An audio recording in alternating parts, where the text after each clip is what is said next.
First story is titled, Am I the a-hole for refusing to take in my father's daughter? My father cheated on my mother and got another woman pregnant. Mom immediately filed for divorce. He went on to marry the other woman. My dad didn't have much custody of me when I was little. He was nice and tried really hard, but my mom was my primary custodian and there was nothing that I wouldn't do for her. I guess the fact that he always disrespects my mom, acts like she is the reason he cheated, just made me hate him. My mother also strictly told my father that I am not to have any contact with his wife/child. This happened when I was 5. I am now 20. Right now, I don't have any family except for my father, with whom I have got all contact with. He didn't come to my mom's funeral, and that was the last straw for me. Few months ago, my father's daughter, Tracy, contacted me. Turns out that she has lost both her parents to the pandemic. She was about to go into foster care and begged me to help her. I told her very politely that I do not want to have any contact with her, and that she cannot possibly expect me to take care of her when I am just a broke college student. She told me that she had plans and she would work, and all I have to do is not let her go into foster home. She told me that she will take care of herself. She asked me to help her as I am her sister. As I mentioned, I have no clue about this person. I don't even know if what she was suggesting was legally possible. In the end, I told her that I wasn't in any position to help her, and I don't know her. I told her that while we do have the same father, I don't consider him to be my father, and I don't consider her to be my sister. I wished her luck, but also firmly told her that I do not wish to have any contact with her. After that, I ignored any attempt she made to contact me. She has recently started trying to contact me again. I had some glimpse at the messages and she alternates between calling me monster/heartless to how awful her foster home is. I haven't responded. Am I the a-hole? Now for the top comments. No a-holes here. She's a scared 14 to 15-year-old in foster care, and you're the only option she can see out of it. It sucks, but you aren't wrong. You don't have to have a relationship with her, and it's not like you were in any position to take care of her.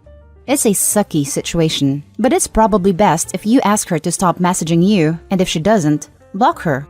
I understand she's going through a lot, but it doesn't give her the right to take it out on you, a stranger. Kid probably has a whole fantasy relationship with Opie in her head. I know I did about my much older brothers, that they would rescue me from our father, that they loved me, that one day I'd go live with them. Opie is in no position to parent this kid, but it's a bitter dose of truth for kids, sis.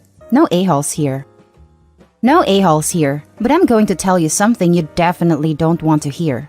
Your dad cheated on your mom, and that was a jerk move on his part. Even stupider that he would try and blame it on her. Your mom messed up too, though. You say you had little contact with your father, and then say that your mom forbade any contact to his wife and other child? She knew that meant she was limiting contact between you and him. That literally meant you couldn't have a room in their home, no holidays together, etc. She alienated your father. And this girl is your sister, whether you want to recognize it or not. She didn't cheat on your mom. Your dad did. I'm not saying you should take her in, because not doing so is your choice and your right. I do think it's time to start critically thinking about why you worship one parent and denounce the other. Your mom may have been great, but she wasn't perfect, and it's unhealthy to idolize someone so unquestionably. Especially since it occurred when Opie was 5, I get some serious parental alienation vibes from the mom. Also, that Opie somehow thinks her dad should have come to her mom's funeral. Most people don't go to their ex's funeral, especially if that person hated them. Could dad have supported Opie in other ways? Maybe, but given the circumstances, it's difficult. Dad is the estranged parent. Mom hated dad. I've been there, and there was nothing my dad could have done to help. No a-holes here. You can't afford to take care of a virtual stranger. She sounds like a scared kid. Edit to add. Though, if her parents are dead, so is your father? Really cut him off hard, didn't you? Yes, I didn't even know that he passed away until she called. Now for the second story. Am I the a-hole for not wanting to adopt my sister's kid? My husband and I already have 3 kids. 2 are adopted. 1 is my biological child from a previous relationship, ages 11, 9, and 8. My sister is pregnant. She can't look after the baby. So she asked us to adopt her child as it would be a short and uncomplicated process for us. as we already know what we're doing both in terms of adoption and babies. And as we are approved adoptive parents who still foster from time to time, it would be simple enough to take in an extra child. However, I am concerned at my sister's behavior. She's already referring to the child as her baby, which is fair enough as the baby is growing inside of her, but it makes me worry that she won't be able to detach herself from the child. Additionally, I'm concerned that I will unwittingly become a glorified babysitter until she decides she wants to take the child back, as she has said that while she wants this baby, she's not ready yet. I have friends who have adopted relatives' children, and it becomes a mess of various boundary-related issues. Example, the bio parent telling the kid to call them mom/dad. While my kids have said they'd be okay with it, and my husband has also said so, the final concern is that if she changes her mind later and tries to take the child back, or even just trample some boundaries related to the child that will disrupt our home and upset all my kids, as the kids I have now need a stable family dynamic due to their history. When I communicated these worries to my sister, she said she might have some lingering maternal instincts because this would still be her biological child, but she feels this shouldn't be enough to talk me out of it. Both of our parents are only children, so we have no cousins/aunts/uncles who could take the baby, and while we do have 2 other siblings, neither of them is able to take the baby. She is about 6 weeks away from her due date. So, if I hold firm on refusing, she needs to start talking to adoptive parents ASAP. She's admitted that the reason she wants me to take the baby is that I am closer, and she'll be able to see her child in a way that she couldn't if the child were adopted by strangers, but insists that she can maintain any boundaries I put in place despite it still being her kid. Added to add, she also thinks we'd be a good family to adopt the child, as we're set up for another kid right now due to our fostering. We even have baby stuff in the attic and a 7-seater car, and have discussed adopting more children in the future, though we talked about doing it when the children we have right now are older. So, the inclusion of a baby wouldn't be highly disruptive to us, and my husband and I would really love having a baby in the house, and actually debated adopting a baby. I refused, as I just don't think this is a good idea, and this has led to my sister, siblings, parents, and grandparents calling me an a-hole, saying I need to help my family and that they can't believe I would allow this baby to be surrendered to the system. And I do feel really bad, as I don't want my niece/nephew to be sent to live with strangers. I would like to be involved in their life, and I've not even given it a chance. Well, I won't be making any choices based off a poll of random people on the internet, no offense. I am wondering if anyone could provide me a different perspective. Am I the a-hole? Now for the top comments. It sounds like she wants you to do all the hard work of actually being a parent, and she can just show up for the good bits when she feels like it. Not the a-hole. Your concerns are very valid based on her attitude and things said. Nailed it. Info. How old is your sister? Where is the father? Could he cause problems?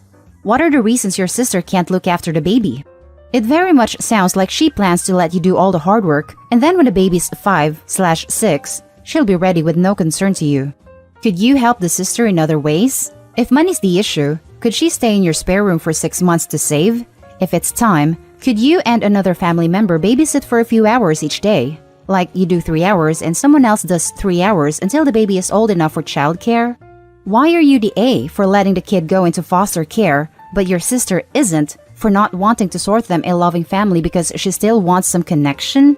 There's so many other options that can be considered that everyone jumping straight to you taking the baby makes your sister's plan pretty clear. And where are your parents in all this?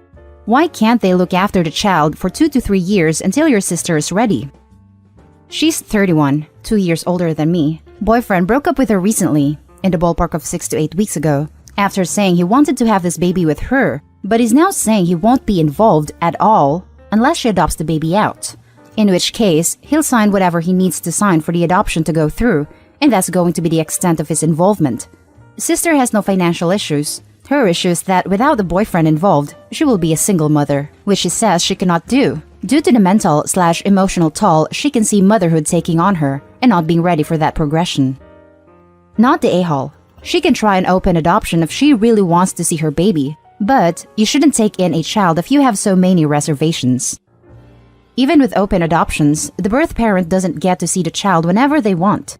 It's normal only a number of visits throughout the year, which is the reason the sister doesn't want another couple because she won't have free access to the child. Not the a-hole. I really feel for your soon-to-be nephew/niece. Is it possible for any of your other siblings to adopt? Or your parents or grandparents? I mean, they can't necessarily call you out if they're not willing to put up. The only way I see you adopting working is if she surrenders all of her rights to you, and she respects any boundaries you make. Sibling 1 is child-free and has a lifestyle that wouldn't allow him to include a child into it, and sibling 2 has 3 kids who are under 4 years old and a 6-year-old. Our parents are in their 50s and planning on retiring soon, and grandparents are in their late 80s, so they don't have the sheer energy required to have a baby. Now for the last story. Am I the a-hole for refusing to have any contact with my late husband's affair child? This is a long story, so buckle up. 7 years ago, my husband passed away. A few months after he passed away, a 15-year-old teenager came to my house. She revealed that she was his daughter. His name isn't in her birth certificate, but he really stepped up after he found out that her mom died when she was 10. She went to live with her grandmother, and my husband paid her grandmother each month to help with the expenses. After my husband died, the payments stopped and her grandmother threw her out. After being homeless for a couple of weeks, she came to my house. This was a pretty big shock to me, and I cannot stress how much I didn't want this person in my house. At the same time, I couldn't leave a child homeless. So I told her that I would help her and give her a place to stay. I also warned her that I only want to help her out, and that I am not taking any maternal role and she shouldn't expect me to. She agreed. She stayed at my house from the years of 15 to 18. My kid had already gone off to college, and I didn't mind. I never acted on the resentment I felt, but at the same time, I refused to do anything that could be considered parent-like. I pretty much only provided her with food and gave her a place to stay. That's it. She left when she was 18. I didn't have any contact with her after she left. She's now 20, and she contacted me recently. She wanted to connect, and she told me that I am the only mother figure she has. She wanted to bond with me, and she wanted me to consider her a daughter to me. After some contemplation, I reminded her that it wasn't a role I was willing to take, and that it was something I warned her about very early on. I helped her because she needed it, not because I loved her. She cried and told me that it wasn't fair and I wasn't giving her a chance. The thing is, I don't think I have to. I have tried refusing politely, but she keeps pushing this, and I am about to block her everywhere. My kid, who has always refused to even talk to the girl, thinks I am right. My friends are divided on this issue. Am I the a-hole here? Now for the top comments. No a-holes here, except for your late husband. He really did drop something on you. My ex has a love child of his own. I'll say for legal reasons, allegedly. If I were in your shoes, I would have made the same choices.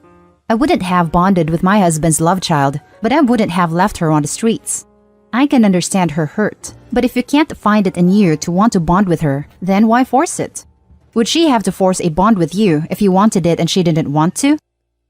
Given the amount of posts on Reddit lately from people telling their partners' affair children to pound sand, I really have to commend Opie for stepping up. She didn't have to, but she put her own feelings aside for the sake of the kid, and I really respect that. No a-holes here. You are not her mother. Although, I do want to point out that it wasn't realistic of you to expect a 15-year-old orphan not to get emotionally attached to you when you were the only family she had left, and you chose to open your home to her. You could consider taking on the role of an aunt or an older friend. There is a middle ground between being her mother and going no contact, and she isn't at fault here either. I think that's asking for too much. What Opie did is even more than what a lot of people would have accepted, especially when the husband was already dead. She did her fair share. No a-holes here. She's been dealt a tough hand, but you're not responsible for her. You already did a lot to help her out. Agree, no a-holes here, but I feel worst for the girl. Husband was the a-hole, not her. She didn't ask for this, and she seems to have no one. Her sibling and the closest thing to a maternal figure she has resent her for existing. Very sad. I can't imagine what that feels like. And that's the end of this video, folks. As always, leave a comment and hit like and subscribe. And if you want more of this content, turn your notification on to get updated on the latest videos. And I'll catch you in the next one. Stay safe.